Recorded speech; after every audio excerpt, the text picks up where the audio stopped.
एक लड़का होता है जिसके अंदर इम्यून सिस्टम नहीं होता है, मतलब वो अगर कोई कीड़ा भी उसको टच करेगा तो उसकी मौत हो सकती है। तो इसी वजह से उसको ना एक बबल के अंदर रहना होता है, एक ग्लोब के अंदर रहना होता है। तो वो जब दुनिया में आता है उसका इम्यून सिस्टम होता नहीं है, तो उसकी बेचारे की ज़िंदगी ऐसे कटने वाली होती है। तो वो घर पे जब ये आता है तो घर पे भी उसकी ग्लोब वगैरह बना होता है। उसके माँ बाप, उसका नाम जिम्मी होता है लड़के का नाम। जिम्मी जो है वो बेचारा छेद में वो एक बॉल में ही रहता है और वहीं पर वो पढ़ता लिखता है, कैसे भी वहाँ पर कुछ रहने की कोशिश करता है। लेकिन धीरे धीरे करके सब उसका मजाक उड़ाने लगते हैं, तो उसे बबल बॉय कहते हैं। और हाँ, बबल बॉय ही इस मूवी का नाम। उसके बाल वगैरह सब वहीं कटते हैं उसी छेद के अंदर, और उसी गुब्बारे के अंदर उसका काम होता है। हाँ, ये गुब्बारा कह सकता हूँ मैं इसको। फिर वो बड़ा होने लगता है, सब उसका मजाक उड़ाने लगते हैं। लेकिन वक्त बीतता है, कुछ साल बीत जाते हैं और उसके मोहल्ले में एक लड़की आती है। तब तक हमारा जिम्मी बड़ा होता है। उस लड़की का नाम होता है क्लोई।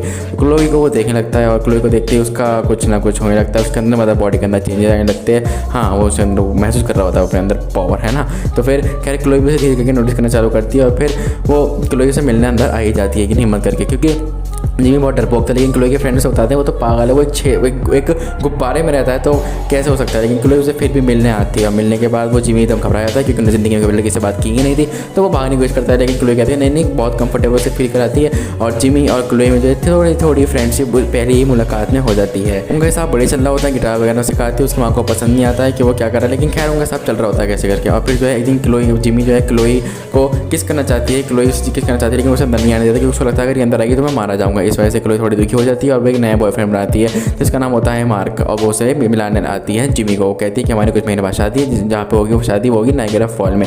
वो इतने में उसे गिफ्ट देती है और लेकिन जिम्मी बुरा मानता कहता है कि भाग यहाँ से, मैं तुझसे शादी नहीं करी। कहती है कि हमारी शादी लास वेगास नाइगेरा फॉल में होने वाली होती है, क्योंकि उस गिफ्ट पे लिखा हुआ होता है आई लव यू। तो जिम्मी ठान लेता है, क्योंकि उसके माँ बाप जब कुछ टाइम के वेकेशन में गए होते हैं, जिम्मी ठान लेता है कि इस गुब्बारे से बाहर तो नहीं आएगा, लेकिन गुब्बारे के साथ ही उसे जाना पड़ेगा। तो वो कुछ जुगाड़ पानी लगाता है और फाइनली वो वहाँ पर जाने लगता है, कैसे वगैरह पहुँचने लगता है। पहले तो बस का टिकट खरीदने की कोशिश करता है, लेकिन टिकट नहीं मिलता क्योंकि बहुत बड़ा गुब्बारा था, स्पेस था नहीं, जिस वजह से वो बेचारा ऐसे सड़क पे घूम रहा होता है। लेकिन फिर आते में एक गाड़ी टक्कर मार देती है, बस टक्कर मार देती है। बस में कुछ रिलीजियस फॉलोवर बच्चे थे, मतलब रिलीजियस को फॉलो करने वाले बच्चे थे। वो बच्चे उसे बाहर आते हैं, जिम्मी उन्हें अपनी कहानी बताता है और फिर वो बच्चे जो है उसे बस में ठूस देते हैं, कैसे भी करके उसे ठूस देते हैं और फिर वो जाने लगते हैं। बच्चे उसे कुछ अपनी बाइबल पढ़ा रहे होते हैं, लेकिन कुछ समझ नहीं रहा होता क्योंकि वो इंटरेस्ट नहीं जाता उन लोगों में। तो वो बच्चे बुरा मानते हैं, उसे लात मार के गुब्बारे पे उस बेचारे को बाहर भेज देते हैं। खैर वो बच्चे अपनी डेस्टिनेशन में पहुँचते हैं, जहाँ पर उन्हें बताया जाता है कि गुब्बारे वाला आदमी हमारा सेवियर है। वो सोचते हैं कि यार जैसे तुम फेंक कर आएगा यही तुम्हारा सेवियर नहीं था, क्योंकि गॉड हर किसी को जो है सेवियर बना के भेजते हैं, ऐसा उन्हें बताया जाता है। बच्चे सोचते हैं कि हमें ढूंढना पड़ेगा।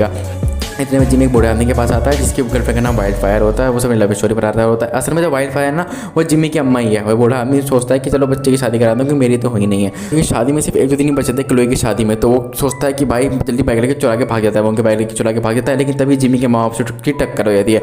असल में माँ बाप उसे ढूंढ भी रहे थे। तो जब टक्कर होती है तो वो जो गुब्बारा था उड़ता हो जाता है ट्रेन के अंदर। वहाँ पर सारे सर्कस का शो होने वाला था, वो उसे सर्कस शो पर लेके जाता है। लेकिन जिम्मी वहाँ से बेचारा कैसे भी करके भागने की कोशिश करता है, जहाँ पे वो पुष्पा से मिलता है। नहीं, अपने वाले पुष्पा नहीं, एक पुष्पा लेडी होती है, वो उसकी हेल्प करती है, उसे लिफ्ट देती है, उसे लेके जाती है। लेकिन गलती से वो एक भैंस को मार देती है, तो कहती है भैंस मेरी माँ है और मैं इसे नहीं छोड़ सकती। तो जिम्मी के पास टाइम होता नहीं है, तो वो सोचता है कि मुझे पहुंचना तो है किसी भी हालत में। तो फिर पैसे लगता है, चाहे उसके माँ से पूछते हैं बॉय से कि भाई सर्कस वाले वो लड़का कहाँ गया है, तुमने उसे फिर दोबारा देखा? वो कहते हैं मैंने नहीं देखा। जिम चाह रहा था, वो कहरा चल रहा होता है गुब्बारे के अंदर। फिर वो एक बूढ़े आदमी से मिलता है, वो बूढ़ा आदमी थोड़ी सी लिफ्ट देता है। फिर ऐसे करके जो है उनका टाइम बीतता है, सुबह हो जाती है और जिम्मी उससे बात करता है, जहाँ पे फ़ोन उसे उठाता है मार्क को। क्लोई को कॉल करना चाहता है, लेकिन मार्क उठाता है। मार्क कहता है भाई तू रहने दे, तो नहीं पहुँच पाएगा, मेरी शादी बस अगले दिन ही है। तो जिम भाग रहा होता है। तभी वो एक प्लेन में बैठता है, एक हेल्प करता है उसका कोई, और वो फाइनली उनकी शादी में पहुँच जाता है। और फिर फाइनली वो बबल उतारता है और उसे किस करता है फाइनली। और फिर इसके बाद उसकी वही तो वो बेहोश हो जाता है, और क्योंकि इम्यून सिस्टम तो है नहीं, लेकिन उसकी माँ का पर्दा फाश होता है। उसकी माँ उसे बताती है कि इसे ऐसे कुछ था ही नहीं,